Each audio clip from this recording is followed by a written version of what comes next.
Hello friends, welcome to Navigate Institute. आप सभी का स्वागत है। आज के इस सेशन में हम बात करने वाले हैं MPPSC principal grade 1 grade 2 assistant director deputy director जो वैकेंसी 2023 में यानी 2023 में आई थी और जिसका रिटन एग्जामिनेशन भी उसी वर्ष हो गया था। लेकिन आप में से कई सारे कैंडिडेट जिन्होंने रिटर्न दिया था और जिनका रिटर्न क्वालिफाई भी हो गया था, वो लोग इंटरव्यू की डेट्स के लिए वेट कर रहे थे। तो अब फाइनली आपके इंतजार की घड़ियां समाप्त होती हुई दिखाई दे रही है, क्योंकि अभी कुछ दिन पहले मध्य प्रदेश लोक सेवा आयोग की तरफ से एक लिस्ट जारी की गई है जिसमें आगामी कई सारी एग्जाम्स के और आगामी कई सारे साक्षात्कारों यानी कि इंटरव्यूज की डेट्स के बारे में कुछ इंफॉर्मेशन दी गई है। उन्हीं सारी इंफॉर्मेशंस में या उन्हीं सारी इंटरव्यू डेट्स में एक टेंटेटिव डेट हमारे MPPSC grade 1 grade 2 principal assistant director deputy director ये जो हमारी वैकेंसी थी इसके इंटरव्यू डेट्स के बारे में भी कुछ इंफॉर्मेशन दी गई है। तो वो सारे कैंडिडेट्स जिन्होंने ये एग्जाम लिखा था और इसका रिटर्न क्वालिफाई भी कर लिया था और जो लोग लगातार पिछले लगभग एक वर्ष से प्रतीक्षा कर रहे हैं कि कब इंटरव्यू की डेट्स अनाउंस होंगी और कब हमारे इंटरव्यूज होंगे, तो अब शायद उनका इंतजार खत्म होता हुआ दिखाई दे रहा है।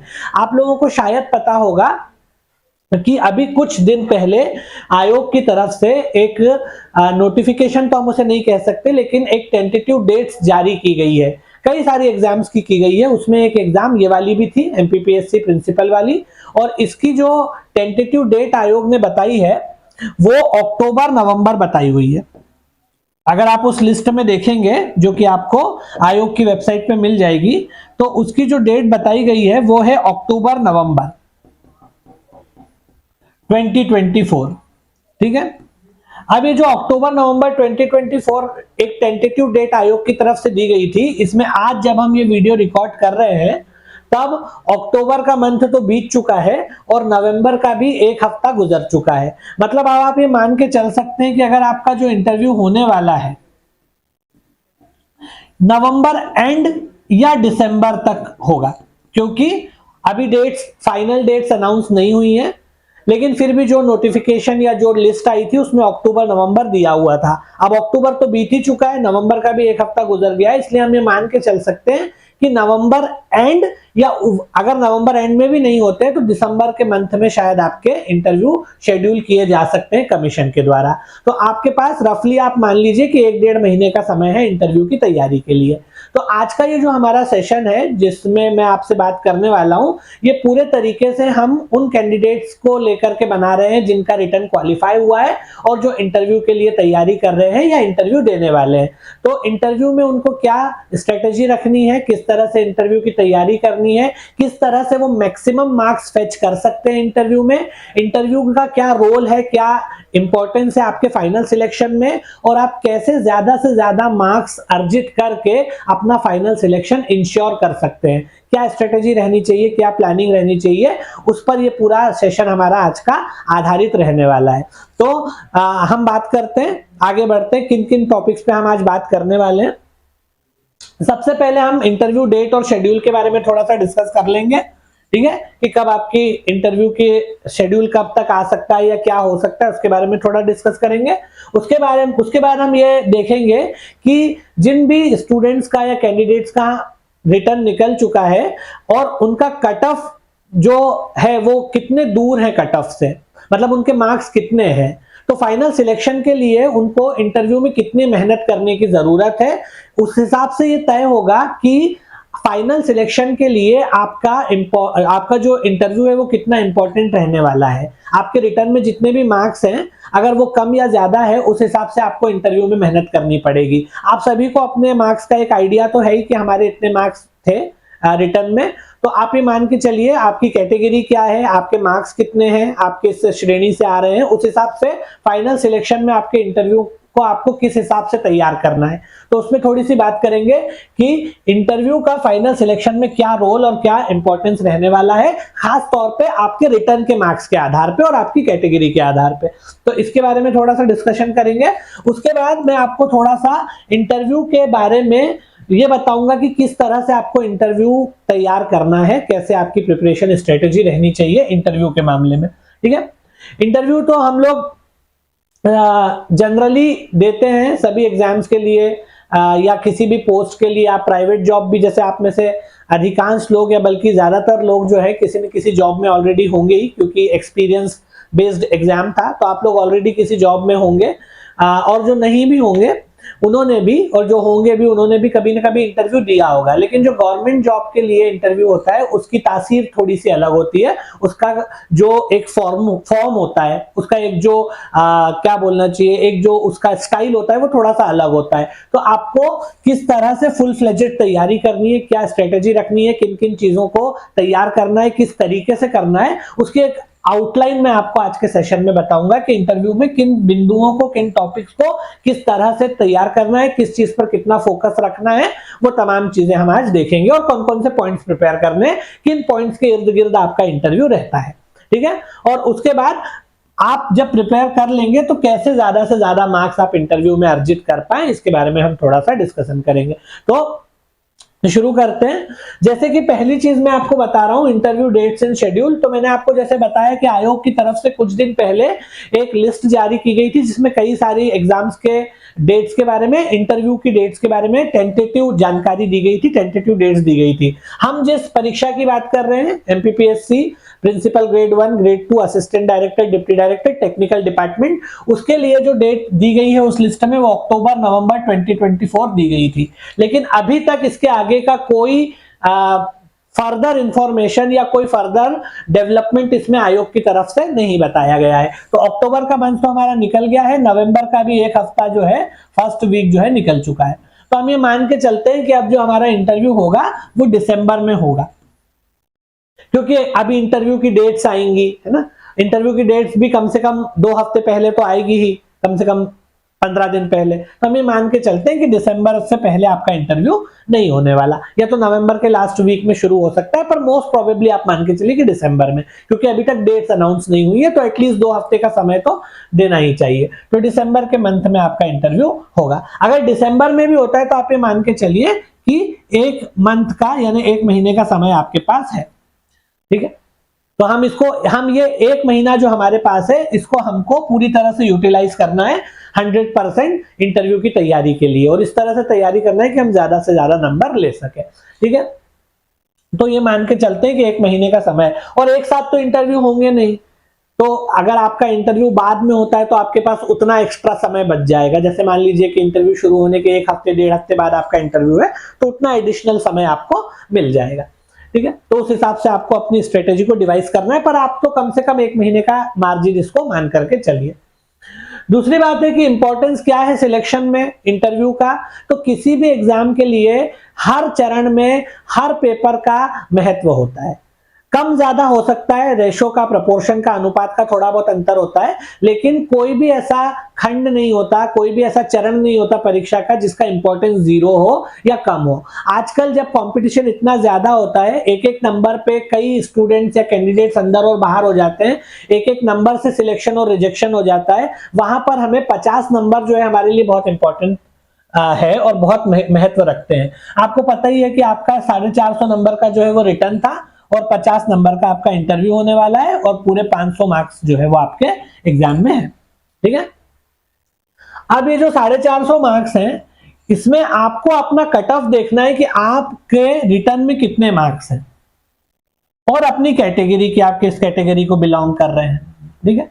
अगर मान लीजिए कि आपके कट ऑफ वहां पर रिटर्न एग्जामिनेशन में थोड़े मार्क्स कम भी है, मतलब आप एकदम बाउंड्री पर ही क्वालिफाई हुए हैं, तो आप ये मान के चलिए कि आप यहां पर थोड़ा सा मार्जिन ले सकते हैं। अगर आपने यहां पर 10-15 नंबर का मार्जिन ले लिया तो आपका सिलेक्शन श्योर शॉट हो जाएगा।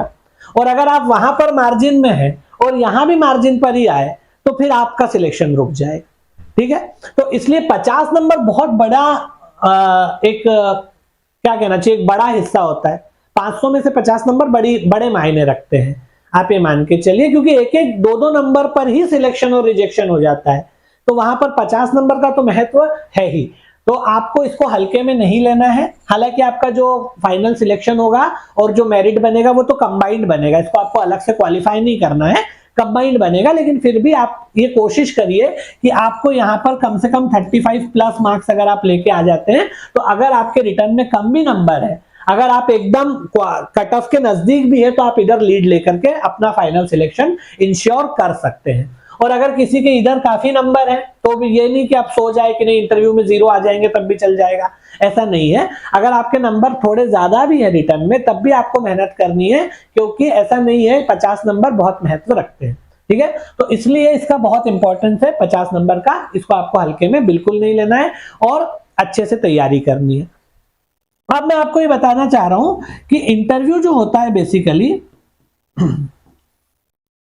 वो मोर और लेस हमारे हाथ में होता है, अनलाइक रिटर्न में क्या होता है, कहां से क्वेश्चन आ जाएगा, क्या प्रश्न पूछ लेंगे, ये हमें पता नहीं होता है, क्योंकि उसका कोई बहुत तयशुदा सिलेबस नहीं है जरूर सिलेबस तो आपको दिया ही रहता है, लेकिन उस सिलेबस के अंदर जो टॉपिक्स होते हैं उनकी कोई निर्धारित सीमा नहीं है, कहीं से भी कोई भी प्रश्न आ सकता है। अगर आपको हिस्ट्री है मान लो नॉन टेक में, तो हिस्ट्री अपने आप में इतना बड़ा समुद्र है, उसमें से कुछ भी पूछा जा सकता है।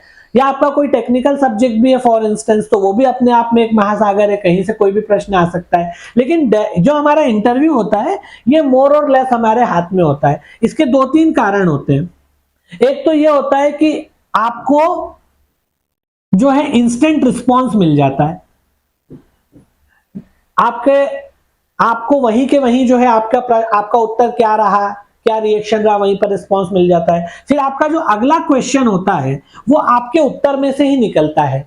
कोई भी इंटरव्यूअर क्वेश्चन रट के नहीं बैठता, जो क्वेश्चन का प्रीवियस क्वेश्चन का आप आंसर देते हो उसी आंसर में से अगले क्वेश्चन की कड़ियां निकलती है, उसके सूत्र निकलते हैं, उसी आंसर को पकड़ करके अगला क्वेश्चन जो है वो इंटरव्यूअर आपसे पूछता है। तो अगर आप ढंग से तैयार करते हैं अपने उत्तरों को, अगर आप अपने डेफ को, जो डिटेल्ड एप्लीकेशन फॉर्म आप देने वाले हो जो इंटरव्यूअर्स के सामने होता है, अगर आप उसके एक एक पॉइंट को ढंग से तैयार कर लेते हो, हर उत्तर के प्रश्न में क्या क्या हर उत्तर के प्रश्न में क्या क्या प्रश्न बन सकते हो उसको ढंग से तैयार कर लेते हो, तो आप बहुत हद तक इंटरव्यू अपने हाथ में ले लेते हो, काफी हद तक उसको मैनेज कर लेते हो। तो इंटरव्यू जो है उसका ऐसा नहीं है कि वो वहां पर फैसला ऑन द स्पॉट आप जब जाएंगे तभी आप जैसा इंटरव्यू हो गया वैसा, ऐसा नहीं होता है। इंटरव्यू की भी एक तैयारी होती है, एक स्ट्रेटेजी होती है, जैसे रिटर्न की होती है।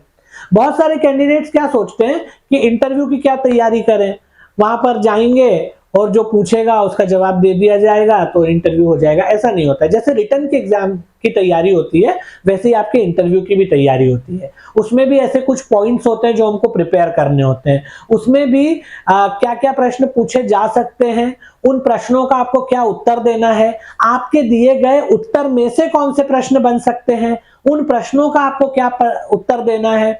उसके बाद अगर कोई प्रॉब्लम सॉल्विंग का क्वेश्चन आ जाए तो आप कैसे करेंगे, कोई डिलीमा का, एथिकल डिलीमा का क्वेश्चन आ जाए तो आप कैसे करेंगे, कोई सिचुएशनल हैंडलिंग, डिसीजन मेकिंग का क्वेश्चन आ जाए तो आप कैसे करेंगे, किन चीजों को आधार बना के आप डिसीजन लेंगे, किन चीजों को आधार बना के आप डिलीमा से बाहर निकलेंगे, दुविधा से बाहर निकलेंगे।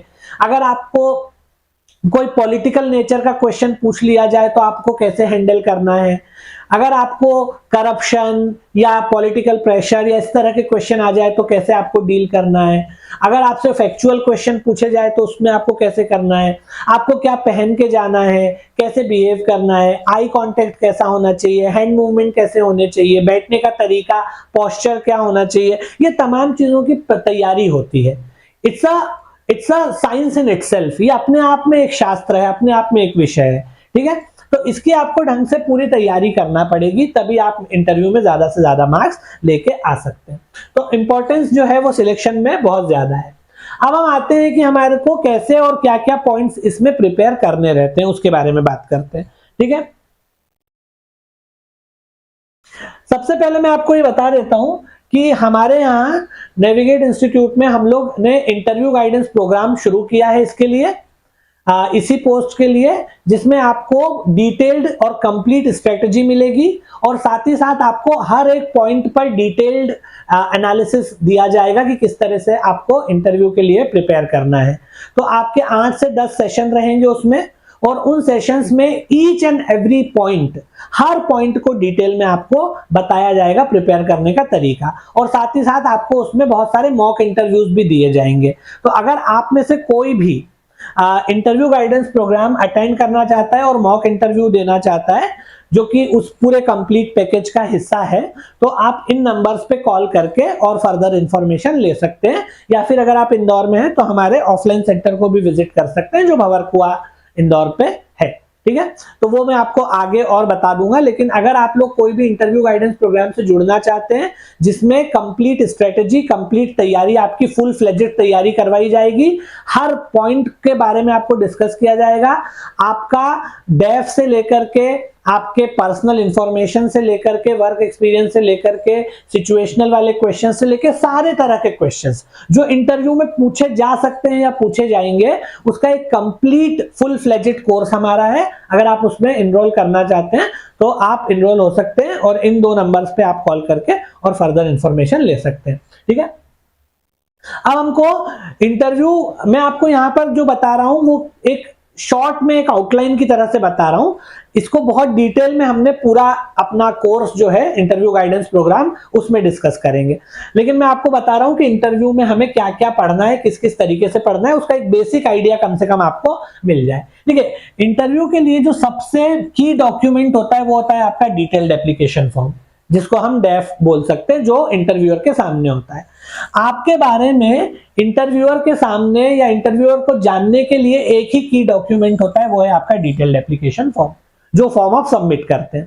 ठीक है, तो अगर आपसे जो भी सवाल पूछे जाते हैं, आप ये मान के चलिए कि 60 to 70% जो क्वेश्चंस आएंगे वो डायरेक्टली या इनडायरेक्टली आपके डेफ से ही पूछे जाते हैं, क्योंकि उसके जो भी इंटरव्यूअर होता है वो कोई याद करके नहीं आता क्वेश्चन, उसके सामने एक डॉक्यूमेंट है, वो उसको खोलेगा, जो जो आपके बारे में जानकारी मिलेगी उससे प्रश्न आपसे पूछता जाएगा।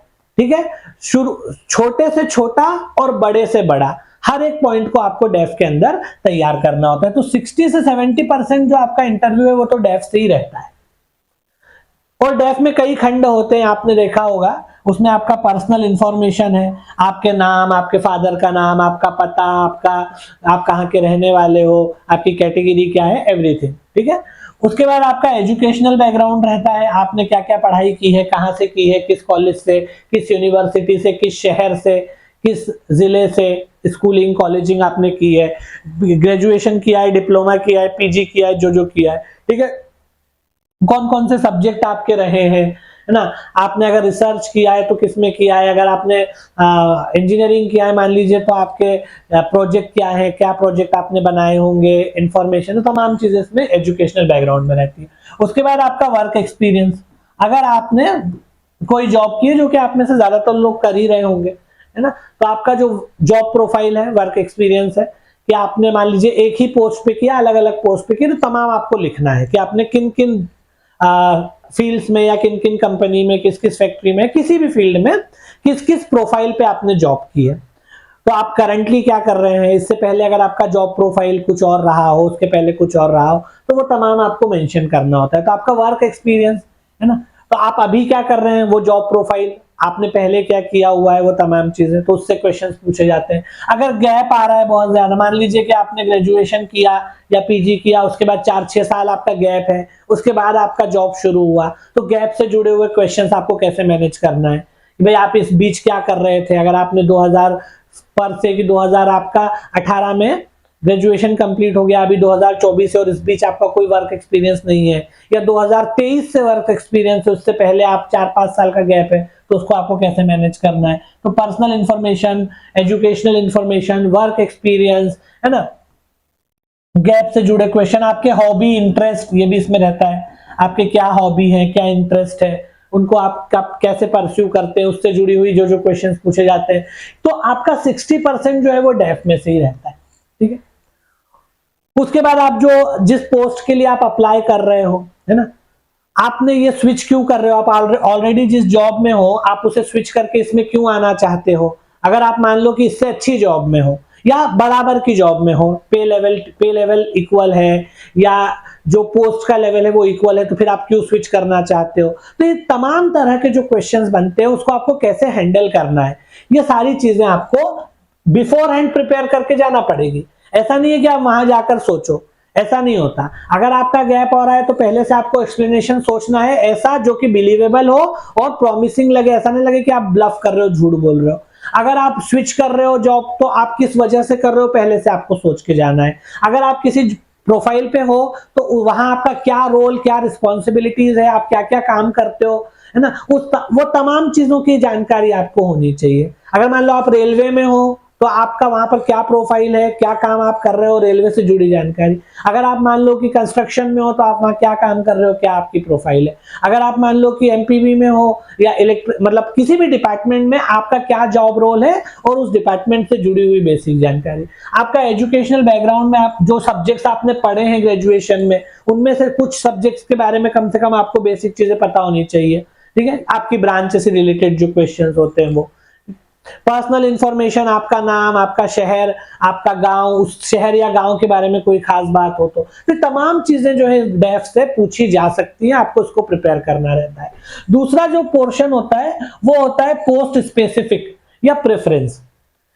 आप जब प्रेफरेंस भरते हैं तो जैसे इसमें 4-5 प्रेफरेंस है, मतलब जैसे प्रिंसिपल ग्रेड 1 है, प्रिंसिपल ग्रेड 2 है, डिप्टी डायरेक्टर है, असिस्टेंट डायरेक्टर है, कारखाना अधीक्षक, ये तमाम पोस्ट है। तो इसमें आप क्या, आपकी जो ऑर्डर ऑफ प्रेफरेंस है वो आपने क्या रखा है, क्यों रखा है, आप क्यों इस जॉब में आना चाहते हो, अगर आप पहले से किसी जॉब में ऑलरेडी अगर हो तो क्यों स्विच कर रहे हो, या आपका ऑर्डर ऑफ प्रेफरेंस ये क्यों है, आपने क्यों पहले इसको रखा है बाद में उसको रखा है, अगर आपको ये ऑर्डर ऑफ प्रेफरेंस रखना है तो क्यों रखना है। तो ये तमाम चीजें आपसे पूछी जाती है। ठीक है, उसके बाद जिस जॉब में आप आ रहे हो उसके बारे में आपको नॉलेज होना चाहिए कि आपका काम क्या रहने वाला है। वैसे तो आपको ट्रेनिंग में बताया जाएगा सब कुछ, लेकिन एक बेसिक आइडिया तो होना ही चाहिए ना कि आप जिस प्रोफाइल पे आ रहे हो उस प्रोफाइल में आपका क्या काम क्या रहने वाला है, what you have to do actually, आप क्या करने वाले हो, क्या रहने वाला है, वो आपको पता होना चाहिए कि जो जॉब प्रोफाइल जिसके लिए आपने अप्लाई किया है उसका क्या रोल और रिस्पॉन्सिबिलिटी है, उसका क्या रोल है, क्या रिस्पॉन्सिबिलिटी है, क्या फंक्शनिंग है, ये तमाम चीजें आपको पता होना चाहिए। ठीक है, उसके बाद सिचुएशनल, इसके बाद इसको अभी बाद में करेंगे। ये जो पोस्ट है ये बेसिकली वोकेशनल ट्रेनिंग से जुड़ी हुई, वोकेशनल एजुकेशन से जुड़ी हुई पोस्ट है। चाहे हम प्रिंसिपल्स की बात करें, असिस्टेंट डायरेक्टर, डिप्टी डायरेक्टर, इन पोस्ट की अगर हम बात करें तो ये बेसिकली वोकेशनल ट्रेनिंग के इंस्टीट्यूट्स हैं। आईटीआई या पॉलिटेक्निक कॉलेजेस जो होते हैं या जो दूसरे ट्रेनिंग इंस्टीट्यूट्स हैं, इन सब का काम क्या है, वोकेशनल ट्रेनिंग प्रोवाइड करना। तो वोकेशनल एजुकेशन पे बहुत सारे क्वेश्चंस आपको पूछे जा सकते हैं।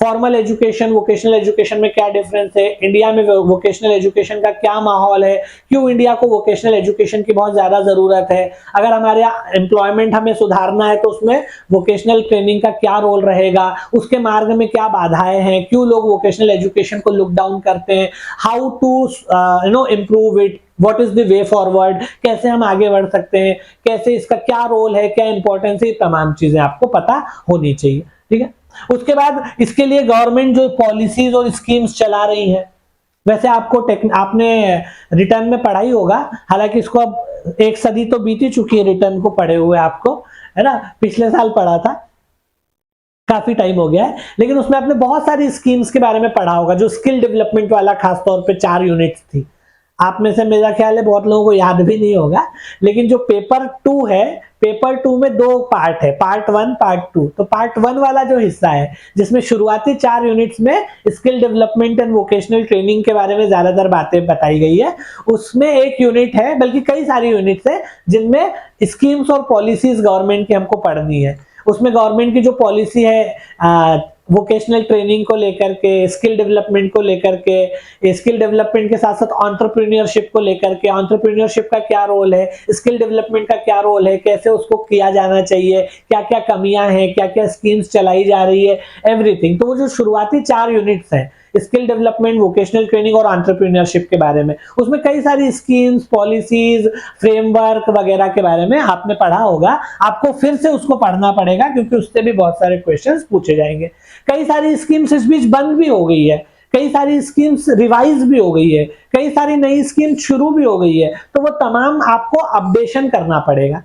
क्योंकि जब नोटिफिकेशन आया था, it was in April 2023 I guess when the notification has come, तो वो था 2023 का अप्रैल महीना, और अभी हम दिसंबर में आ जाएंगे 2024 के।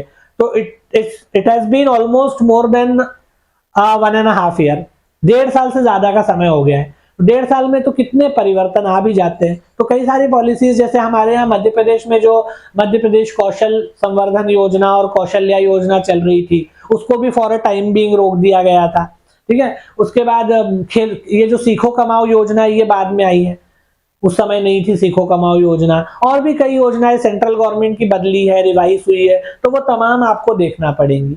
नई योजनाएं कौन सी लागू हुई, कौन सी पुरानी खत्म हो गई, क्यों खत्म हो गई, क्यों उनको बंद कर दिया गया, क्या उनका इम्पैक्ट रहा, नई जो योजनाएं आई हैं उनका क्या उद्देश्य है। तो ये तमाम चीजें आपको इसमें देखनी रहेगी। करंट अफेयर्स आपको देखने रहेंगे, करंट से भी बहुत सारे क्वेश्चंस पूछे जाते हैं, जो उस समय चल रहा होता है, बड़ी बड़ी न्यूज, सारी न्यूज नहीं, बड़ी बड़ी नेशनल इंटरनेशनल या स्टेट की जो न्यूज रहती है वो भी आपसे पूछी जा सकती है।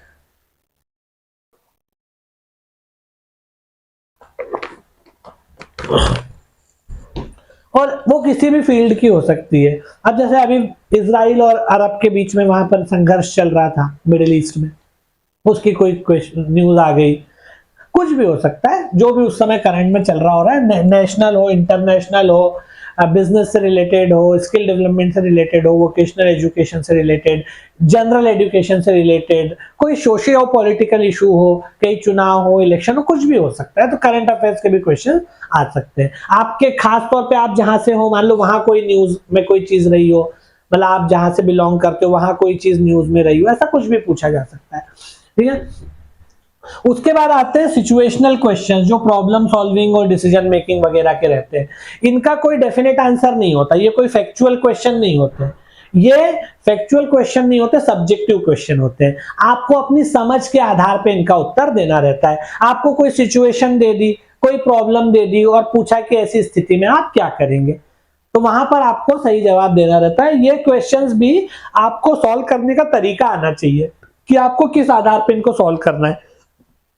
जैसे मान लो कि आपको एक सिचुएशन दे दी कि आपको कोई फाइल आगे बढ़ानी है, आप इस पोस्ट पे हो फॉर इंस्टेंस, है ना, और आपकी सिग्नेचर होकर के फाइल आगे बढ़ेगी, और उस समय आप पर कोई पॉलिटिकल प्रेशर है कि आपको ये फाइल आगे बढ़ाना है, लेकिन आपको ऐसा लग रहा है कि नहीं, इसमें ये कमियां हैं और इसको आगे नहीं बढ़ना चाहिए, लेकिन आपके ऊपर दबाव है मंत्री का, मिनिस्टर का, तो आप क्या करोगे। ऐसी सिचुएशन, मान लो कि आप कॉलेज के प्रिंसिपल हो, या ऐसी कोई सिचुएशन खराब, ऐसी कोई सिचुएशन आपके कॉलेज में पैदा हो जाती है, तो आप ऐसी स्थिति में क्या निर्णय लेंगे, क्या डिसीजन लेंगे। ऐसी कोई भी प्रॉब्लमेटिक सिचुएशन आपको दे दी जाएगी और आपका रिस्पांस पूछा जाएगा कि यहाँ ऐसी स्थिति में आप क्या करेंगे, ठीक है। तो वो कोई भी सिचुएशन हो सकती है, डे टू डे लाइफ की भी हो सकती है। जैसे मान लीजिए कि आपके घर में 2 लोग बीमार हैं, एक आपकी मदर है, एक वाइफ है, और आप एक ही का इलाज करवाने में सक्षम है, तो आप किसका इलाज करवाएंगे, ऐसी स्थिति दे दी।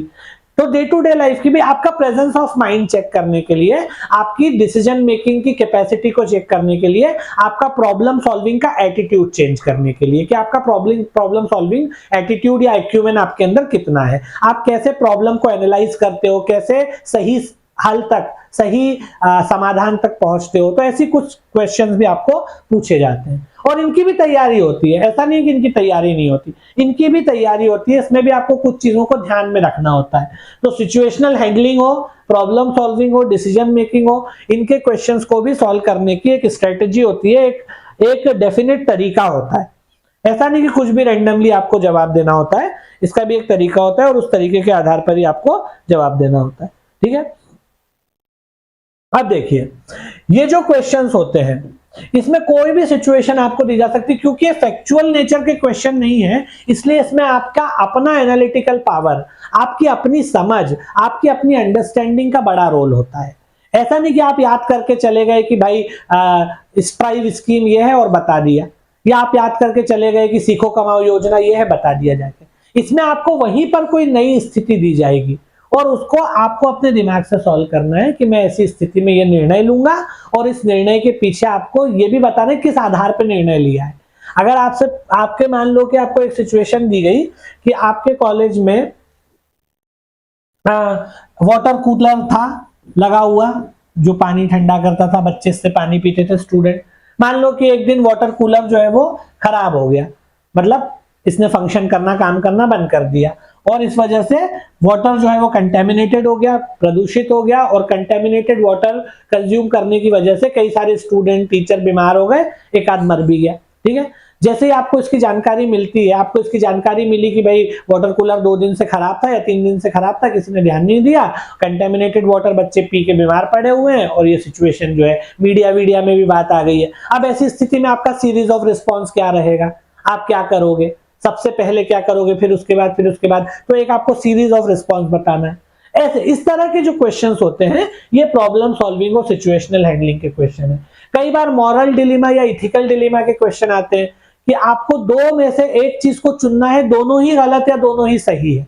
जैसे मान लो परिवार में 2 लोग बीमार है, आपको एक को ही बचा सकते हो आप एक को, इसमें निहित है कि एक को ही मर जाएगा, ठीक है। अब ऐसी स्थिति में दोनों ही निर्णय आपके किसी न किसी अनुपात में गलत होंगे, क्योंकि आप किसी को भी चुनोगे तो दूसरा तो इसमें निहित है कि दूसरे का इलाज नहीं हो पाएगा। तो जो जहां पर दोनों ही चीजें गलत हो वहां कौन सी चीज कम गलत है, या जहां दोनों ही चीजें सही हो वहां कौन सी चीज ज्यादा सही है, इसका निर्णय कैसे लेना। तो इस तरह के जो प्रश्न होते हैं ये हमारे सिचुएशनल हैंडलिंग के क्वेश्चंस रहते हैं, ठीक है। उसके बाद आपका ये तो सब चीजें हो गई जब आप इंटरव्यू में अपीयर हो गए, चले गए। उससे पहले आपको इंटरव्यू में जाने के लिए आपका अपीयरेंस कैसा होना चाहिए, क्या पहनना है क्या नहीं पहनना है, किस तरह के कपड़े पहनना है, कैसे आपका हेयर कट कैसा होना चाहिए, एक अटायर, एक अपीयरेंस कैसा होना चाहिए। जैसे अंग्रेजी में कहते हैं ना, first impression is the last impression. जो आपका पहला इंप्रेशन होता है वही आखिरी इंप्रेशन होता है।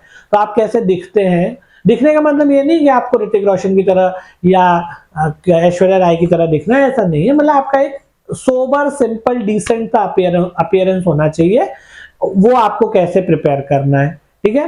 अगर आपको कपड़े कैसे पहनना है, हाथों में कुछ अंगूठियां वगैरह नहीं पहनना है, बेल्ट, अगर आप रिस्ट वॉच पहन रहे हैं तो कैसी पहनना है, आपको कैसे जाना है, एंट्री कैसे लेना है, बैठना कैसे है, आई कांटेक्ट कैसे रखना है, हैंड मूवमेंट किस तरह से रखना है, पिच क्या होनी चाहिए, टोन क्या होना चाहिए बोलने का, ये तमाम चीजें। तो इसकी भी आपको एक वो क्या कहना चाहिए, आपके अंदर एक स्किल होनी चाहिए इंटरव्यू की, ठीक है। और ये तभी आती है जब आप मॉक इंटरव्यू देते हैं, ऐसे नहीं आएगी। किताब पढ़ने से ये चीज नहीं आएगी, ये चीज तभी आएगी जब आप इसको मॉक इंटरव्यू दोगे, एक उसी तरह के सिमुलेटेड माहौल में अपने आप को डालोगे और वहां जब आपसे क्वेश्चन पूछे जाएंगे तो आपको अपनी कमियां समझ में आएंगी। किताब पढ़ने से नहीं आएगी। अगर आप इंटरव्यू पर 50 किताबें भी पढ़ ले और बाद में अगर आपने इंटरव्यू एक भी नहीं दिया, मॉक इंटरव्यू एक भी नहीं दिया और 50 किताबें पढ़ ली, तो आप गलती करेंगे। लेकिन अगर आपने किताब नहीं पढ़ी है लेकिन अगर आपने 10-12 मॉक इंटरव्यू दे दिए तो आपको अपने आप अपनी गलती समझ में आ जाएगी, क्योंकि ये प्रैक्टिकल चीज है। किताब पढ़ने से या याद करने से, रटने से आने वाली चीज नहीं है, प्रैक्टिकल चीज है। आप करेंगे, मॉक इंटरव्यू देंगे तभी आपको समझ में आएगा। तो हमारे यहाँ मॉक इंटरव्यू का भी प्रोग्राम हम लोग चला रहे हैं। आप लोग मॉक इंटरव्यू भी दें। मैं तो यही कहूंगा कि आप जितने ज्यादा मॉक इंटरव्यू दे सकते हैं आप दें, क्योंकि आपको आप किस एरिया में आपकी कमजोरी है, कौन सी आपकी वीकनेस है, कौन सी आपकी स्ट्रेंथ है, वो आपको समझ में आता है। वैसे समझ में नहीं आएगा। जब आप मॉक इंटरव्यू में आपको समझ में आएगा कि मैं बोलने में फंबल कर रहा हूं, या मेरा बैठने का तरीका ठीक नहीं है, आई कांटेक्ट नहीं है, या हैंड मूवमेंट ज्यादा हो रहे हैं, कम हो रहे हैं, पिच नहीं है, कॉन्फिडेंस नहीं है, ये सब वही समझ में आएगा। या मेरा कौन सा एरिया स्ट्रांग है, कौन सा एरिया वीक है, मुझे उसको कैसे स्ट्रांग करना है, स्ट्रांग एरिया को कैसे पुश करना है, पुश फॉरवर्ड करना है। जो एरिया स्ट्रांग है मैं क्या करूं कि मुझसे ज्यादातर उसी एरिया से क्वेश्चन पूछे जाए, है ना।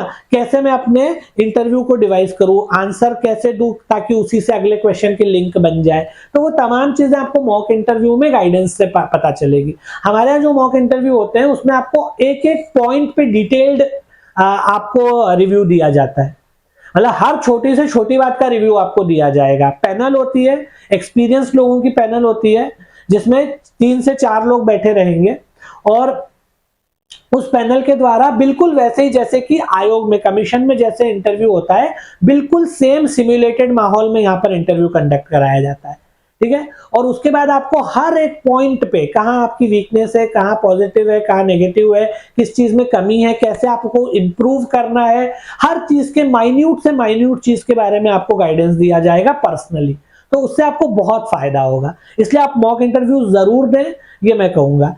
और आप वैसे कितना भी पढ़ लें, मॉक इंटरव्यू की बराबरी कोई नहीं कर सकता। ठीक है, एक बात। और दूसरी बात है कि ये तमाम चीजें जो मैंने यहाँ पर आपको शॉर्ट में बताई है, एक आइडिया दिया है, इसको हमने अपने इंटरव्यू गाइडेंस प्रोग्राम में बहुत डिटेल में डिस्कस किया हुआ है एक एक पॉइंट को। अभी तो मैं आपको यहाँ पर, क्योंकि एक सिंगल वीडियो में, एक सिंगल लेक्चर में, सिंगल सेशन में मुझे आपको मैक्सिमम चीजें बतानी है, तो मैं केवल एक आपको एक आउटलाइन बता रहा हूं, एक क्या बोलना चाहिए, स्केची जैसा बता रहा हूं। लेकिन आपको ये तमाम चीजें और इसके अलावा भी कई सारी चीजों को हमने डिटेल में अपने इंटरव्यू गाइडेंस प्रोग्राम में डिस्कस किया हुआ है। जैसे डेफ को कैसे प्रिपेयर करना है, तो आपके नाम से लेकर के, नाम के मीनिंग से लेकर के, गैप से लेके, वर्क एक्सपीरियंस से लेके, एजुकेशनल बैकग्राउंड से लेके, कहां से क्या क्या क्वेश्चन बन सकते हैं, उन क्वेश्चंस का आप जवाब दोगे, उस जवाब में से क्या क्या क्वेश्चन बन सकते हैं, ये तमाम चीजें उसमें मैंने डिस्कस की गई है, आपके साथ डिस्कस करूंगा। ठीक है, साथ ही साथ जैसे मान लो कि उसमें हम क्वेश्चंस की लिस्ट बनाएंगे, क्वेश्चंस की लिस्ट बनाएंगे और क्वेश्चंस को क्वेश्चन मतलब प्रोबेबल क्वेश्चंस की लिस्ट बनाएंगे और प्रोबेबल क्वेश्चंस को 3-4 कैटेगरीज में बांटेंगे।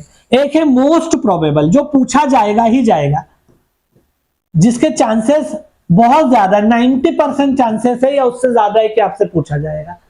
मोस्ट प्रोबेबल के बाद जनरल प्रोबेबल, कि हाँ भाई ये पूछा जा सकता है, 70% चांस है कि ये क्वेश्चन पूछा जा सकता है। उसके बाद लीस्ट प्रोबेबल या कम प्रोबेबल, पहले लेस प्रोबेबल लेंगे और फिर लीस्ट प्रोबेबल, कि भाई 50% चांस है, आधा आधा पूछा जा भी सकता है, नहीं भी। और लीस्ट प्रोबेबल की बहुत कम चांस है, शायद ही पूछा जाए। और इन चारों को प्रिपेयर करेंगे ये हर मामले में। जैसे मान लो कि आप डेफ, एक एग्जांपल बता रहा हूं, डेफ लिया, ठीक है। अब डेफ में मान लो कि किसी का नाम बड़ा यूनिक है, ठीक है। जैसे मान लो कि किसी का नाम है अमिताभ, नाम है मान लो, या किसी का नाम मान लो कि नरेंद्र है। ये यूनिक नाम है। यूनिक नाम अपने आप में मीनिंग के संदर्भ में ये यूनिक नाम नहीं है, ये नाम कुछ एक फेमस पर्सनैलिटी के नाम है, इसलिए ये यूनिक बन जाते हैं। ये नाम तो कॉमन, नरेंद्र नाम तो बहुत लोगों का है, लेकिन क्योंकि देश के प्रधानमंत्री का नाम है और देश में अभी सबसे महत्वपूर्ण व्यक्ति यही माने जा सकते हैं, तो इस तरह का अगर आपका नाम है तो आपसे क्वेश्चन पूछे जा सकते हैं। शिवराज नाम है मान लो आपका, तो अब आप मान के चलिए कि ये मोस्ट प्रोबेबल क्वेश्चन आपके नाम से कुछ न कुछ बन सकता है, ये यूनिक नाम है। या यूनिक नाम अर्थ के संदर्भ में भी हो सकता है। जैसे मान लो किसी का नाम है किंशुक,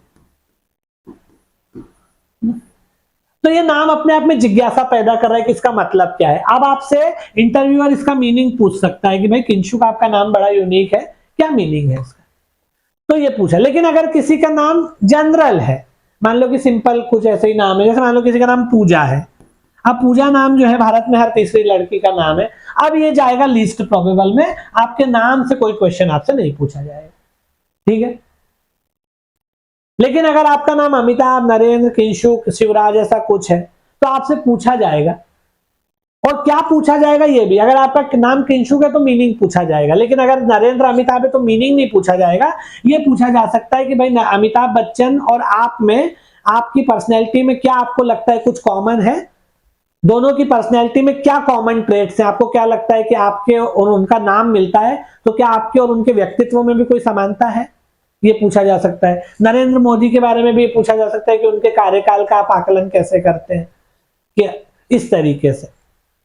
तो ऐसे क्वेश्चन पूछे जाएंगे। अब हम इसमें से प्रश्न भी बनाएंगे, प्रश्न का उत्तर भी देखेंगे, और फिर उत्तर में से क्या क्या प्रश्न निकलेंगे उन प्रश्नों को भी फिर इन 4 कैटेगरीज में तोड़ेंगे। Most probable, probable, less probable, least probable, और उस हिसाब से प्रिपेयर करें। अगर आप ऐसे प्रिपेयर करते हैं तो आप इंटरव्यू में मैक्सिमम मार्क्स ले लेंगे। और ये बहुत मुश्किल नहीं है, ऐसा आपको देखने पे लग रहा है बड़ा मुश्किल है, मुश्किल नहीं है। एक डायरी बनाना है, एक हल्का सा आप छोटी सी कॉपी बना लो, डेफ को लेकर के, करंट अफेयर्स को लेकर के, आपके स्कीम्स, पॉलिसीज, गवर्नमेंट की जो स्कीम्स, पॉलिसीज है उसको लेकर के, वोकेशनल ट्रेनिंग के मामले में, करंट में जो बड़ी बड़ी न्यूज है उसको लेकर के, और सिचुएशनल हैंडलिंग से जो जो क्वेश्चन बन सकते हैं उसको लेकर के, तो आप अपने आप जो है इसमें वहां तक पहुंच जाएंगे। ये मैं आपको केवल एक एग्जांपल दे रहा हूं। ऐसे ही मान लो कि आपके इसमें गैप आ रहा है, तो गैप से जुड़े हुए क्वेश्चंस आपको कैसे सॉल्व करना है। आप क्या उत्तर दोगे, उस उत्तर से क्या प्रति प्रश्न, काउंटर क्वेश्चन क्या बनेगा, उस काउंटर क्वेश्चन से आपको कैसे निपटना है। फिर आप ऑलरेडी किसी जॉब में हो, उस जॉब से आप इस जॉब में आ रहे हो, मान लो इससे बेटर जॉब है पे स्केल के मामले में, या मान लो बराबर की जॉब है तो क्यों स्विच कर रहे हो, तो फिर आपको जवाब देना है। ठीक है, अगर मान लो आप ये जवाब देते हो कि भाई मैं तो एजुकेशनल में जाना चाहता हूँ, मेरा एकेडमिक्स में ज्यादा इंटरेस्ट है तो मैं एकेडमिक्स में आना चाहता हूँ, फिर आपको क्या क्या काउंटर क्वेश्चन बन सकते हैं। जैसे काउंटर क्वेश्चन ये बना कि इसमें मान लो कि हर जो चारों पांचों पोस्ट है उसमें सारी एकेडमिक्स की पोस्ट नहीं है, they are more like managerial post, like जैसे प्रिंसिपल है, अब प्रिंसिपल में आपको पढ़ाना तो नहीं होता ना, वो तो मैनेजरियल पोस्ट है। या मान लो आप डायरेक्टर बन जाते हैं, असिस्टेंट डायरेक्टर, डिप्टी डायरेक्टर या कारखाना अधीक्षक, तो वो तो एकेडमिक्स की पोस्ट नहीं है, that is more like a managerial kind of a thing.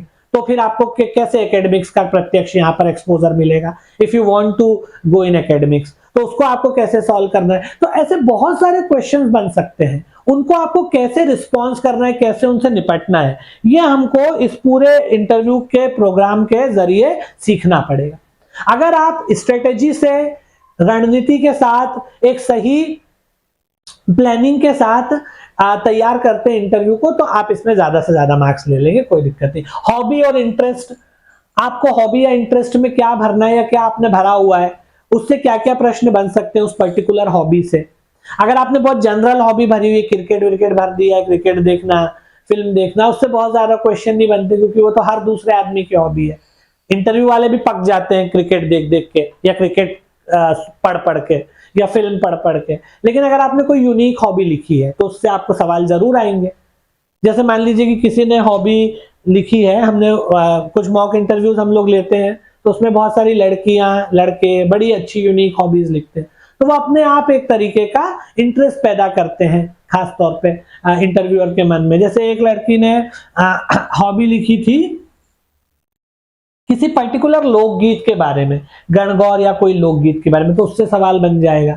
मांडना जो बनाती है लड़कियां, उसके बारे में कुछ लिखी थी। ऐसी कुछ यूनिक तरह की हॉबीज अगर है तो उससे क्वेश्चन बनेगा।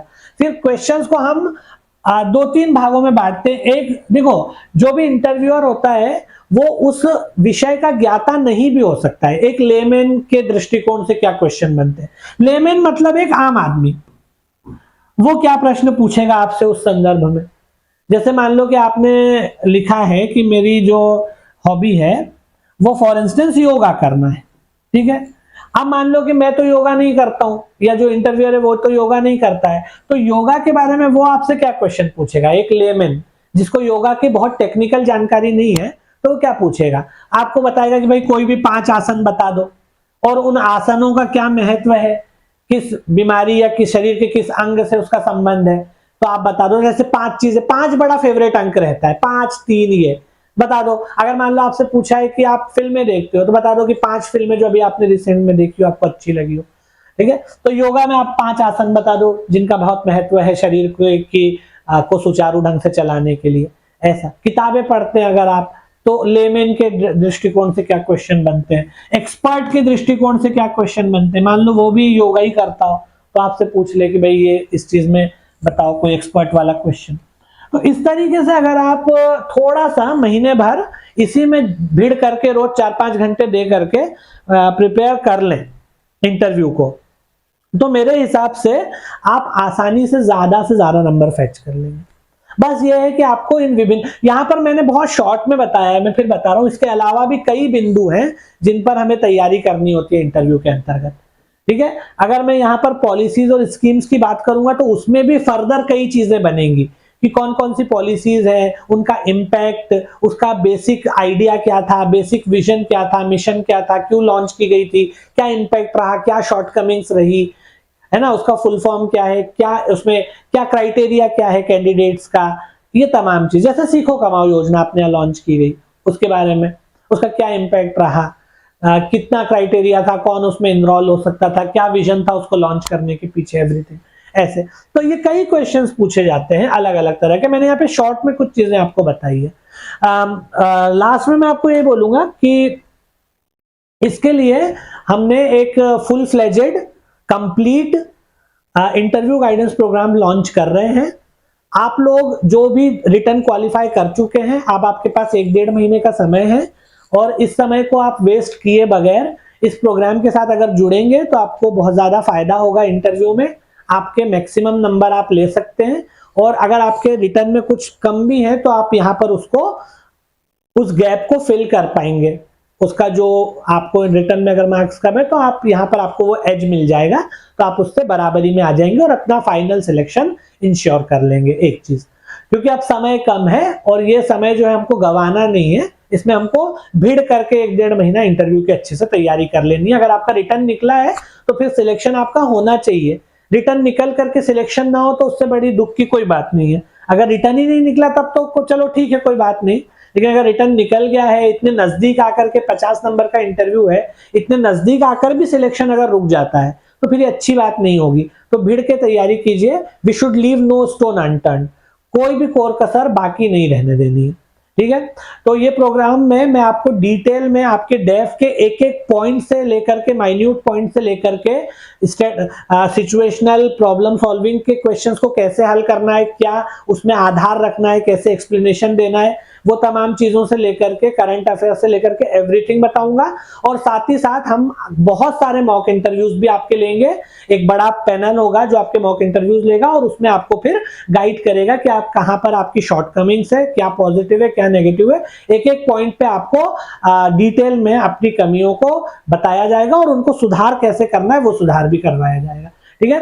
तो ये जो पूरा प्रोग्राम है, और अगर आपके कुछ और डाउट्स हैं, कुछ क्वेरीज हैं, कुछ क्वेश्चंस हैं regarding anything, you can ask us. आप कमेंट बॉक्स में जो भी डाउट है, जो भी क्वेरी है, जो भी क्वेश्चन है आपका किसी भी चीज से रिगार्डिंग, आप कमेंट में डालिए, कमेंट बॉक्स में मेंशन कर दीजिए अपना डाउट, अपनी क्वेरी, हम आपको रिस्पॉन्स कर देंगे। अगर आप इन प्रोग्राम के साथ जुड़ना चाहते हैं तो ये यहाँ पर 2 नंबर आपको स्क्रीन पे दिखाई दे रहे हैं, आप इस पे कॉल करके जानकारी ले सकते हैं। जो इंटरव्यू गाइडेंस प्रोग्राम है वो ऑनलाइन मोड में भी आपको अवेलेबल रहेगा। मॉक इंटरव्यूज भी दोनों मोड में रहेंगे, ऑनलाइन भी ऑफलाइन भी, बट मैं ये सजेस्ट करूंगा आपको कि ऑफलाइन मोड में इंटरव्यू जो होता है उसका ज्यादा प्रभाव रहता है।